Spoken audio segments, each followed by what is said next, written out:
तो हम heat transfer पढ़ने जा रहे हैं। हीट ट्रांसफ़र, एक बॉडीज़ में अगर दो टेम्परेचर डिफरेंट हों दोनों सरफेस पे, तो भी बॉडी के अंदर हीट ट्रांसफ़र हो सकता है। अगर दो बॉडी के अलग अलग टेम्परेचर हों तो उन दोनों बॉडीज़ के बीच में भी हीट ट्रांसफ़र हो सकता है। हीट ट्रांसफ़र में 4 चीज़ें पढ़ते हैं: conduction, convection, thermal radiation and heat exchanger. ये चारों चीज़ें अभी बेसिक पढ़ लेते हैं, फिर अलग से एक एक करके इनको डीप में पढ़ेंगे। कंडक्शन जो होता है वो -k/dT/dx से डिफ़ाइन होता है, और कन्वेक्शन HA डेल्टा T से डिफ़ाइन होता है। थर्मल रेडिएशन में स्टीफन आता है, प्लैंक्स आता है। स्टीफन EB सिग्मा T⁴ हो जाता है। Planck EB lambda C1 lambda की power -5 E C2 lambda T-1 से डिफ़ाइन होता है। कंडक्शन स्टेडी भी हो सकता है, अनस्टेडी भी हो सकता है। कन्वेक्शन फोर्स्ड भी हो सकता है, फ्री भी हो सकता है। हीट एक्सचेंजर में LMTD मेथड और NTU मेथड होती है। हीट एक्सचेंजर डिज़ाइन साइज़ के लिए किया जाता है कि कितना साइज़ का हीट एक्सचेंजर लगाएं। रेडिएशन विदाउट मॉलिक्यूल्स के पॉसिबल नहीं है। कंडक्शन सॉलिड, लिक्विड, गैस तीनों में होता है, क्योंकि ये मॉलिक्यूल्स इसमें स्टेशनरी रहते हैं। और जो कन्वेक्शन में मॉलिक्यूल्स मूव करते हैं, क्योंकि कन्वेक्शन में कंडक्शन और एडवेक्शन होता है, ये आगे पढ़ेंगे। प्लैंक लॉ को इंटीग्रेट करते हैं तो स्टीफन्स लॉ मिल जाता है। कंडक्शन में सॉलिड, लिक्विड और गैसेस में कैसे कंडक्टिविटी वेरी करती है ये भी देख सकते हैं। मेटल्स में इलेक्ट्रॉन की वजह से कंडक्टिविटी होती है। नॉन मेटल्स में लैटिस वाइब्रेशन की वजह से हो सकती है। लिक्विड में मॉलिक्यूलर कोलिजन की वजह से होती है। गैसेस में भी मॉलिक्यूलर कोलिजन की वजह से होती है। ये हीट एक्सचेंजर्स के कुछ पॉइंट्स हैं, इंपॉर्टेंट पॉइंट्स। फिर एप्लीकेशंस भी हैं: IC engine, condenser, compressor, heat exchangers, air conditioning, transfer and other electronic devices. Thermodynamic और हीट एक्सचेंजर में डिफरेंस है, बस यहाँ पर अमाउंट ऑफ हीट ट्रांसफ़र रहता है, यहाँ पर रेट ऑफ हीट ट्रांसफ़र रहता है। Mechanism of heat transfer, 3 fundamental mechanism होते हैं। कंडक्शन मैकेनिज्म, उसमें ये डेफिनेशन लिखी है कंडक्शन की। तो यहाँ सॉलिड में लैटिस वाइब्रेशन की वजह से होता है, गैसेस में मॉलिक्यूलर कोलिजन की वजह से होता है। फॉर्मूला डिफाइन कर लेते हैं: Q डायरेक्टली प्रोपोर्शनल टू, अगर टेम्परेचर डिफरेंस रहेगा, Q directly proportional to area of cross section, कितने क्रॉस सेक्शन एरिया से जा रही है heat. Q inversely proportional to length रहेगा, कितनी लेंथ तक ट्रेवल कर रही है। तो Q का फॉर्मूला आ जाएगा Q = K/CS delta T/L। Fourier equation derive कर लेते हैं। Fourier equation in differential form, अगर जिस डायरेक्शन में टेम्परेचर कम हो रहा है, इस डायरेक्शन में टेम्परेचर ज़्यादा है, इस डायरेक्शन में टेम्परेचर कम है, T1 > T2 है, तो अगर हम ज़्यादा टेम्परेचर से कम टेम्परेचर के तरफ मूव करेंगे तो हमेशा जो टेम्परेचर ग्रेडियंट आएगा वो -dT/dx आएगा।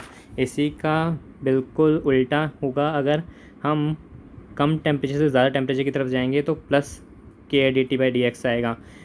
अगर टेम्परेचर यहाँ ज़्यादा है यहाँ कम है तो कर्व ऐसे वेराई करेगा। अगर टेम्परेचर यहाँ कम है यहाँ ज़्यादा है तो कर्व ऐसे वेराई करेगा। तो इसमें नेगेटिव स्लोप बनेगा, इसमें पॉजिटिव स्लोप बनेगा। ये क्वेश्चन है, क्वेश्चन में टेम्परेचर को इंटीग्रेट करके सिंपल इक्वेट करना है। अलग अलग एक कंडीशन x = 0 लगाना है, एक x = L लगाना है, और आसानी से सॉल्व हो जाएगा। Effect of temperature on thermal conductivity, solid total electron conductivity electron के थ्रू और कंडक्टिविटी लैटिस के थ्रू। मेटल्स में जो होता है वो मेनली इलेक्ट्रॉन्स के थ्रू होती है, पर मेटल्स में अगर अपन टेम्परेचर का इफेक्ट देखेंगे तो टेम्परेचर अगर बढ़ा रहे हैं तो इलेक्ट्रॉन फ्लो रेजिस्टिविटी बढ़ती है, यानी इलेक्ट्रॉन फ्लो में रेजिस्टेंस बढ़ता है, तो उसकी वजह से इलेक्ट्रॉन फ्लो कम हो जाते हैं तो कंडक्टिविटी कम हो जाती है। पर अगर यही चीज़ अलॉय में देखेंगे तो अलॉय में जो बीच में अलॉइंग एलिमेंट्स होते हैं लाइक कार्बन, उसके स्ट्रेस्ड पोर्शन रिलीफ हो जाता है टेम्परेचर इंक्रीज़ करने से, तो इलेक्ट्रॉन फ्लो बढ़ जाता है। जैसे ब्रास का 75 होता है और स्टील का 50 हो रहा है, तो मतलब ब्रास का यानी कॉपर का ब्रास से ज़्यादा हो जाएगा अगर उसका अलॉय बना देंगे तो। नॉन मेटल्स में अगर टेम्परेचर बढ़ा रहे हैं तो लैटिस वाइब्रेशन बढ़ जाएगा, तो कई इलेक्ट्रॉन बढ़ जाएंगे तो थर्मल कंडक्टिविटी भी बढ़ जाएगी। Diamond, quartz and beryllium oxide इसका एक्सेप्शन है, क्योंकि ये परफेक्ट क्रिस्टलाइन सॉलिड्स रहते हैं, तो इनको मतलब नहीं है टेम्परेचर बढ़ाने से। मीन फ्री पाथ जो होता है वो T/P से वेरी करता है, और कंडक्टिविटी ऑफ गैस जो होती है वो √3RT/m से वेरी करती है। ये कंडक्टिविटी के कुछ वेरिएशन दिए हैं, जैसे हाइड्रोजन का सबसे ज़्यादा कंडक्टिविटी होती है हीलियम से, फिर एयर से, CO2 से। नोटिस करने की बात है वैक्यूम से ज़्यादा होती है CO2 की। लिक्विड्स देख लेते हैं। लिक्विड्स में एक्सेप्शन भी मिलेंगे। जैसे जैसे टेम्परेचर बढ़ाते हैं वैसे वैसे कंडक्टिविटी ऑफ लिक्विड डिक्रीज़ होती है। क्यों होती है? क्योंकि अगर टेम्परेचर बढ़ा रहे हैं तो मॉलिक्यूलर डिस्टेंस बढ़ जाएगी, तो कॉलिजन कम होगा, तो लिक्विड की कंडक्टिविटी भी कम होगी, क्योंकि liquid conductivity directly proportional collision पे होती है। बस एक्सेप्शन जो होता है वाटर और फिनॉल में होता है।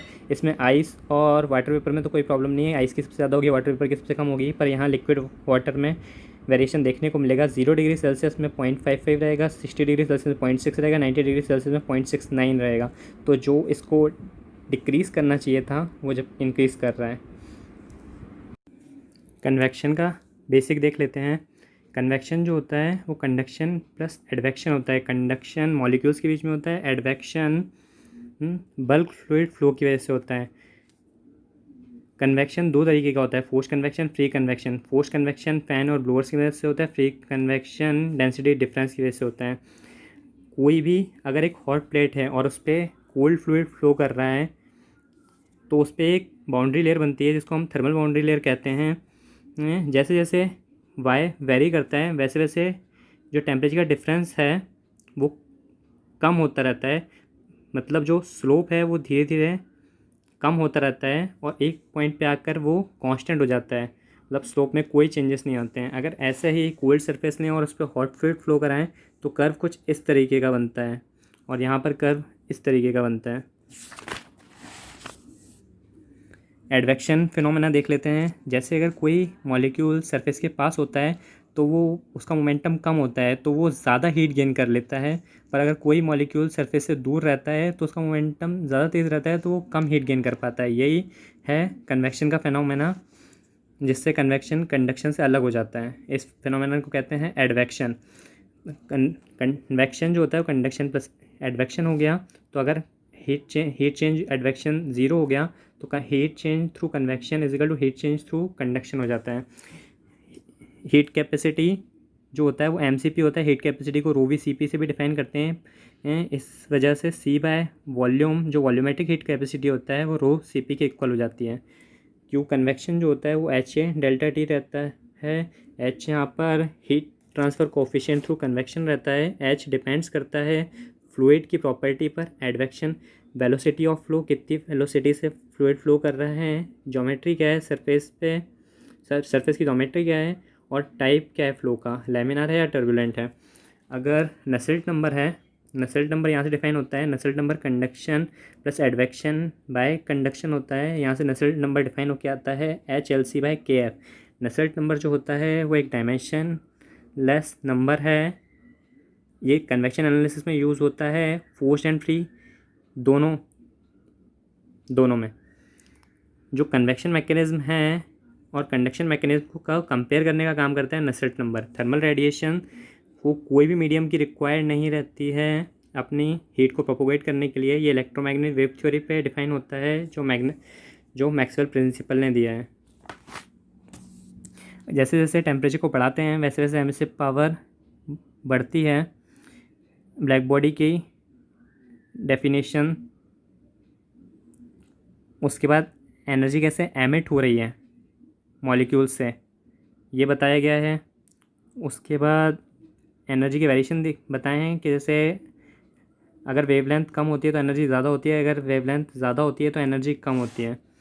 उसके बाद स्टीफन्स लॉ है E=σT⁴। एमिसिविटी जो होता है वो E/EB होता है। उसके बाद अगर small body in large enclosure देखेंगे, ये स्मॉल बॉडी है, ये लार्ज एनक्लोजर है, तो उन दोनों के बीच में जो नेट हीट रेडिएशन चेंज होता है वो epsilon sigma A T⁴ - T∞4 होता है। जहाँ पर T इसका टेम्परेचर है, T∞ इसका टेम्परेचर है। उसके बाद इंसुलेटर्स में वॉइड होने की वजह से इंसुलेटर्स की जो थर्मल कंडक्टिविटी होती है वो नॉन मेटल से भी कम हो जाती है। एक रफ आइडिया देख लेते हैं कि कैसे थर्मल कंडक्टिविटी वेरी करती है। क्रिस्टलाइन सॉलिड्स की सबसे ज़्यादा होती है, इसमें भी एक्सेप्शन है कि क्वार्ट्ज की कॉपर से कम होती है, फिर प्योर मेटल्स की होती है, फिर अलॉयज़ की होती है, फिर नॉन मेटल्स की होती है, फिर लिक्विड्स की होती है, इंसुलेटर्स की होती है, फिर गैस की होती है। और ये एग्ज़ाम ऐसे ही रफ आइडिया के लिए दिया गया है।